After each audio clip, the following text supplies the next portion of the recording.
것은 맞는 것 같습니다. 하지만 그 프로바이오틱스에 들어가는 그런 장내 세균의 종류에 따라서 여러 가지 이 결과가 좀 다르게 나올 수가 있는데 저희가 썼던 저 비피도박테리움 비피둠 BGN4를 포함한 혼합균주에서는 적어도 1년 이내에 예방 효과가 있었다고는 결론을 내릴 수가 있겠습니다.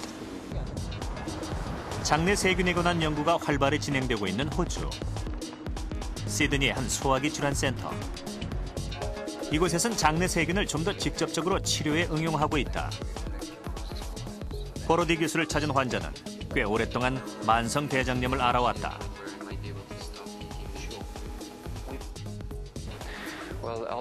저는 만성의 궤양성 대장염증 질환으로 설사를 하고 가끔 치료를 하기도 합니다. 지금은 약을 먹기 때문에 조금 통제가 되고 있기는 하지만 여전히 설사는 계속되고 있습니다. 특히 지금도 하루에 5번은 화장실을 가죠. 이제는 항생제를 먹어도 별 소용이 없다는 루도빅 씨. 먼저 대장 상태를 살펴봤다. 내시경을 통해 본 그의 장은 염증이 매우 심각한 상황. 강한 독성을 뽐는 클로스트리디움 디피실리균이 원인이었다. 이 치료법을 사용했던 환자는 항생제를 쓰고 난 이후에도 계속해서 설사가 나오는 환자입니다. 옛날만 하더라도 그것의 가장 큰 원인이 클로스트리디움 디피실리균, 즉 대장염 원인균이라고는 생각지 못했습니다. 사실 이 균은 가장 치유가 쉬운 세균입니다. 이 대장염균으로 인한 환자의 경우 박테리오 테라피로 99%의 치료를 나타내고 있습니다. 클로스트리디움 디피실리균은 항생제의 내성이 강해 이상 증식을 한다. 그래서 생각해낸 치료법이 건강한 사람의 장내 세균을 주입하는 것. 항생제 남용으로 무너진 장내 생태계를 복원하기 위해 건강한 이의 장내 세균으로 재건을 시도하는 것이다. 건강한 장의 유익균을 이용하는 것이다. 이들의 지원 사격은 일사불란하다. 먼저 항균 물질을 뿜어 대장염 원인균을 공격하고 그 다음은 거처를 빼앗아 자신들이 새롭게 정착한다. 루도빅의 장속은 완전히 리모델링된 상태다. 박테리오 테라피는 기증자로부터 받은 새로운 장내 세균을 이용하여 환자 체내에 잃어버린 박테리아를 대체하는 치료법을 말합니다. 예컨대 대장염균에 감염된 환자의 경우 장내에 들어온 새로운 박테리아는 대장염균을 영구적으로 죽일 수 있습니다.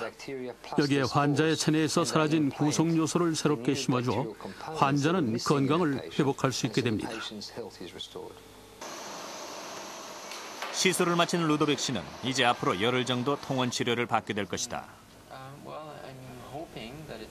이 치료가 저의 건강을 회복하는 데 있어 특히 저의 잃어버린 대장 기능을 되찾는 데 도움이 되기를 바랍니다.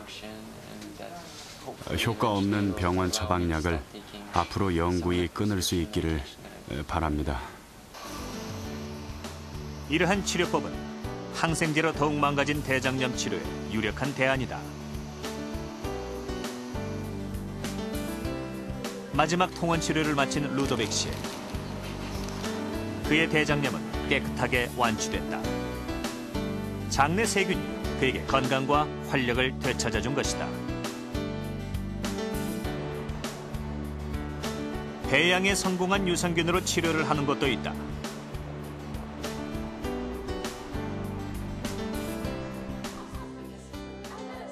올해로 5살인 루카스.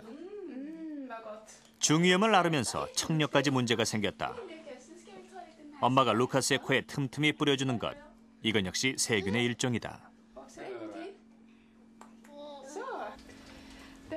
귀에 염증이 생긴 후 진물이 생겼어요.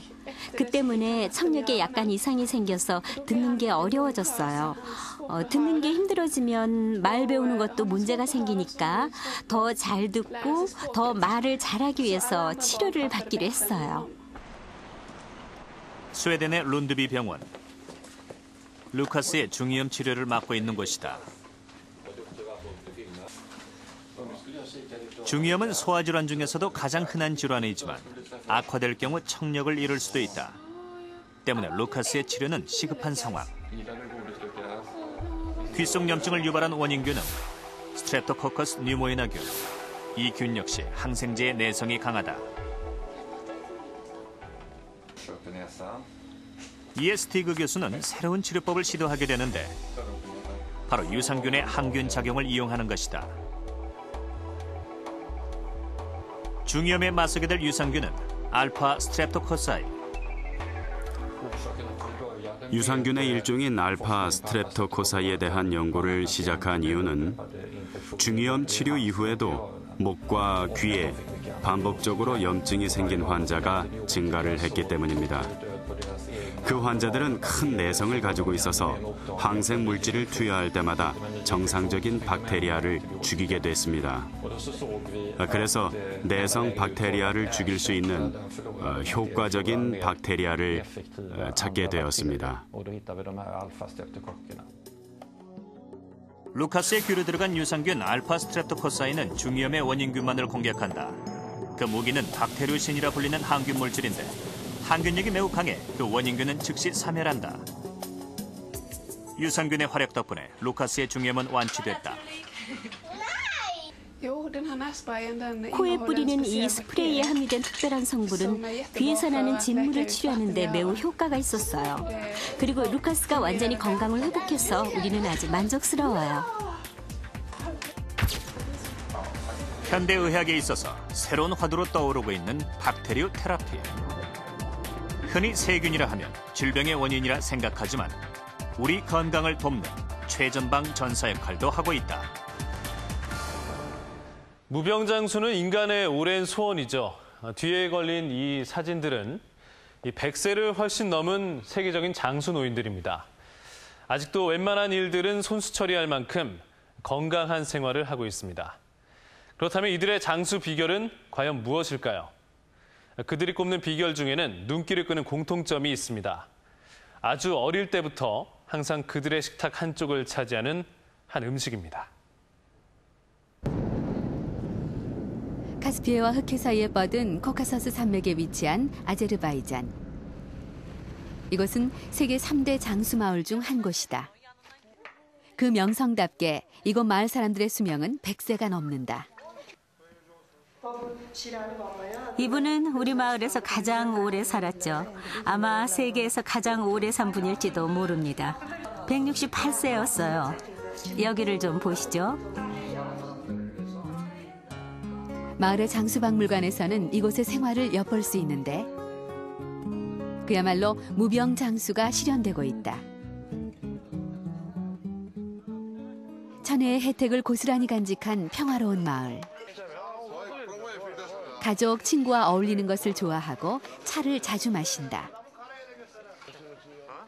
혹시 그들의 장수 비결은 이렇듯 자연 속에서 더불어 사는 삶이 아닐까?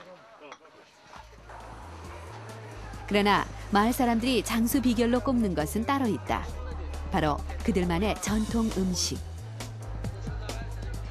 으깨놓은 두부처럼 걸쭉한 이것은 가특이라 불리는 아제르바이잔 전통 발효 음식이다. 이곳 시장에서 가장 흔하게 볼 수 있는 음식인데 오늘 이 구루트를 집에 가지고 가서 깨끗하게 씻고 잘라서 아제르바이잔식 빈대떡을 만드는 데 넣어서 먹을 거예요. 구루트라 불리는 말린 요구르트 또한 대대로 전해 내려오는 음식이다. 이 음식들은 그냥 먹기도 하고 각종 요리에 양념으로 넣기도 한다. 마을의 장수노인 중 한 분인 키디 빈디에프 시댁. 저녁에 있을 가족 모임 준비가 한창이다. 음식 준비를 하면서 가장 먼저 준비하는 음식은 시장에서 봤던 가특이다.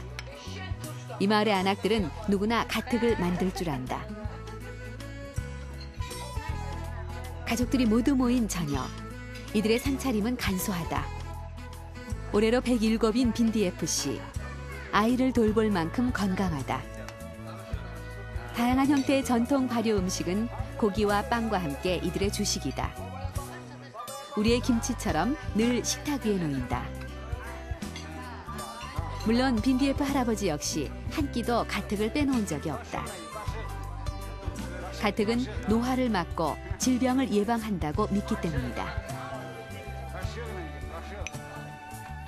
연세가 어떻게 되세요? 알고 계세요? 아까 107살이라고 했죠.